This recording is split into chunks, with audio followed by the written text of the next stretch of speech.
Com a palavra, a senhora Mônica Sodré, cientista política e diretora executiva da Rede de Ação Política pela Sustentabilidade. Obrigada, presidente. Gostaria de iniciar a minha fala cumprimentando ao senhor pela condução dos trabalhos, cumprimentando a deputada Margarete, cumprimentando também deputados federais, presidente e vice da Câmara, Arthur Lira e Marcelo Ramos. E gostaria também de agradecer a deputada federal Leandre, que foi autora do requerimento que permitiu a minha participação e a da RAPS nesse espaço. Queria cumprimentar também a todos que nos acompanham online e a todos os colegas que me antecederam aqui na argumentação, seja hoje, seja nas outras audiências. Queria começar externando a minha alegria de representar a Rede de Ação Política pela Sustentabilidade num debate tão importante como esse, num momento como esse, num assunto que tem consequências fundamentais para a nossa democracia. Eu sou Mônica Sodré, cientista política, como o senhor me apresentou, com doutorado em Relações Internacionais pela Universidade de São Paulo, a USP, e estou diretora executiva dessa organização do terceiro setor, sem fins lucrativos, que está se aproximando da primeira década de existência. Eu gostaria de fazer uma breve introdução sobre a instituição e sobre a razão de nós estarmos aqui hoje, e passar para 5 destaques mais próximos ao objeto de estudo desse grupo de trabalho. A RAPS é uma organização, como eu mencionei, sem fins lucrativos e que tem 2 missões, que nasceu há uma década com 2 missões. A primeira, de colaborar com a democracia e o processo político brasileiro, e num segundo momento, numa segunda chave, trazer a dimensão da sustentabilidade, do desenvolvimento sustentável para a conversa da política institucional, entendendo que se não houver agentes políticos comprometidos com a harmonia das dimensões social, ambiental e econômica, nós não temos desenvolvimento sustentável. A gente precisa de agentes políticos que levem em conta nas suas tomadas de decisões, por exemplo, a finitude dos nossos recursos naturais. Essa organização é composta hoje de mais de 600 membros no Brasil inteiro, sendo membros de 29 dos 33 partidos políticos que hoje existem, e cerca de 150 dessas pessoas que fazem parte da organização já são detentoras de mandatos eletivos. Entre eles e elas, 32 deputados federais, que eu aproveito aqui também para cumprimentar.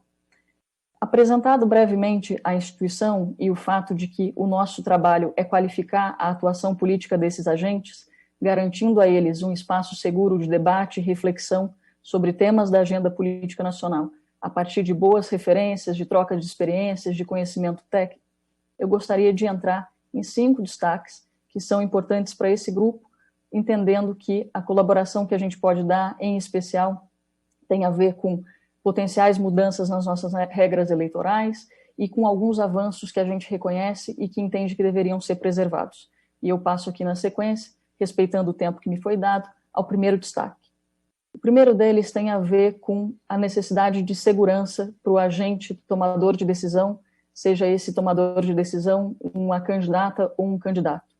Como foi dito em fala anterior à minha, nós temos uma característica no Brasil que é a mudança de regras com alguma regularidade, em especial regras eleitorais. Desde 1988, o Brasil nunca enfrentou uma eleição com a mesma regra da eleição anterior.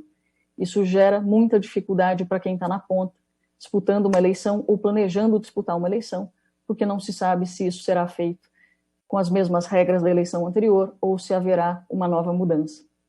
Previsibilidade é condição fundamental para a gente garantir segurança para candidatos e candidatas. O segundo ponto, e aí passo para o meu segundo destaque, tem a ver com a questão da subrepresentação de alguns grupos, e as falas que me antecederam também foram nesse sentido. Não só mulheres, gênero feminino, mas também candidatura de negros e negras. No caso desses 2 grupos, grupos maioritários na sociedade, mas minoritários do ponto de vista da representação. É preciso reconhecer aqui o papel deste parlamento, do legislador brasileiro em aprimorar a nossa legislação, garantindo a reserva de vagas para o gênero minoritário, por exemplo, na ordem de 30%. Esse avanço precisa ser reconhecido, mas é importante destacar que ele não é suficiente para que a gente veja mais mulheres ocupando mais espaço nesse próprio parlamento, por exemplo, o que hoje nos coloca numa situação muito vergonhosa frente a outros países do mundo, porque temos cerca de 15% das mulheres somente na Câmara dos Deputados. O que eu quero dizer com isso é que a questão das cotas, a reserva para o gênero minoritário no lançamento das candidaturas é condição importante, mas não fundamental para garantir que as mulheres ocupem os espaços de poder. A gente precisa trazer a discussão sobre financiamento para essa conversa.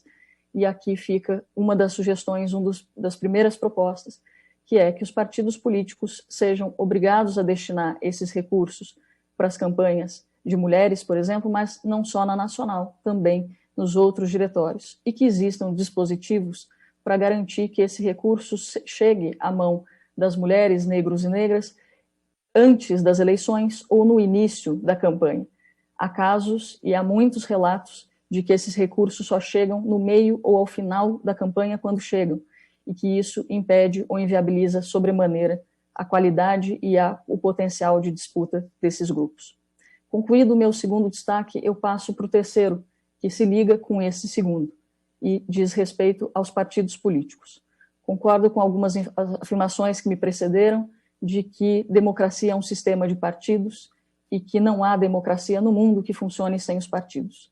Partidos políticos são instâncias importantes para regular o processo eleitoral, mas também para regular o processo legislativo, como sabemos. Precisam ser conhecidos, reconhecidos e aprimorados. Na instância, no quesito aprimoramento dos nossos partidos, eu também gostaria de fazer 2 apontamentos. O primeiro deles a respeito de transparência, de que partidos políticos sejam impelidos ou sejam obrigados a prestar conta em maior regularidade, partidos e fundações, do que fazem hoje, deixando de ser anual para ser possivelmente mensal. E numa segunda chave, a questão de que nós tenhamos padronização dos dados ofertados à sociedade. Isso é importante para pesquisadores, isso é importante para a academia, mas é importante para qualquer analista para conseguir comparar como é que partidos têm usado os recursos públicos aos quais têm direito. Concluído o meu terceiro destaque, eu passo para o quarto e penúltimo, que diz respeito ao nosso sistema eleitoral. Não existe sistema eleitoral ideal ou perfeito em lugar nenhum do mundo, e acho que quase todos os países se deparam com a necessidade de fazer escolhas sob a maneira que convertem votos em cadeira. Existem, em geral, 2 características que os países levam em conta para escolher os seus sistemas eleitorais. São a característica da governabilidade e a da representação. A literatura da ciência política e o seu acúmulo nacional e internacional mostra que o sistema proporcional, que regula as eleições para a Câmara dos Deputados, costuma dar um parlamento mais diverso e mais plural, e para isso abre-se mão da governabilidade. Parlamentos regulados pelo sistema majoritário, como é o caso do Senado Federal, têm um parlamento menor e abre-se mão da representação em nome da governabilidade. Quis o nosso constituinte, lá na década de 80, que o nosso sistema bicameral preservasse as 2 características, uma na Câmara e uma no Senado. O que eu quero dizer com isso é que não existe sistema eleitoral ideal, mas que qualquer tentativa de mudança, em especial na Câmara dos Deputados, que queira mudar o sistema proporcional para o majoritário, vai contra a lógica, a essência do desenho que estava na cabeça do Constituinte lá atrás e que gostaria de ter preservado essas diferenças, porque parlamentos distintos levam a métodos de tomada de decisão e a produção de políticas públicas também distintas. E aí me refiro especialmente ao modelo conhecido como distritão, que a ciência política reconhece como ruim para o Brasil, na medida em que não vai baratear as campanhas e na medida em que vai fragilizar os partidos políticos, ponto que eu já destaquei anteriormente. Por último, para respeitar o tempo que me foi solicitado, eu gostaria de fazer 2 observações sobre os avanços que o parlamento conseguiu para o Brasil em relação às suas regras eleitorais nos últimos anos. E são eles, primeiro, o fim das coligações nas eleições proporcionais e, segundo, a introdução da cláusula de desempenho, que nada mais é do que um dispositivo introduzido no sistema proporcional para garantir a sua pluralidade, mas ainda reduzir o número de partidos em nome da governabilidade. Essas 2 regras foram introduzidas muito recentemente pelo parlamento brasileiro. E a primeira delas, o fim das coligações, passou a operar em 2020, e a segunda, a cláusula de desempenho, em 2018, com uma taxa progressiva até 2030. Nós não começamos ainda a colher os frutos dessas 2 normativas, dessas 2 mudanças. E isso se qualquer mudança nesse sentido, qualquer mudança que possa impedir essas duas conquistas de continuarem operando, vão contra o primeiro argumento que eu mencionei, que é a necessidade de previsibilidade para quem disputa eleição. Então, o pedido aqui é que esse parlamento invista numa agenda de debate sobre o sistema eleitoral, mas que faça mudanças meramente incrementais, se for o caso, preservando a cláusula de desempenho e o fim das coligações nas eleições proporcionais.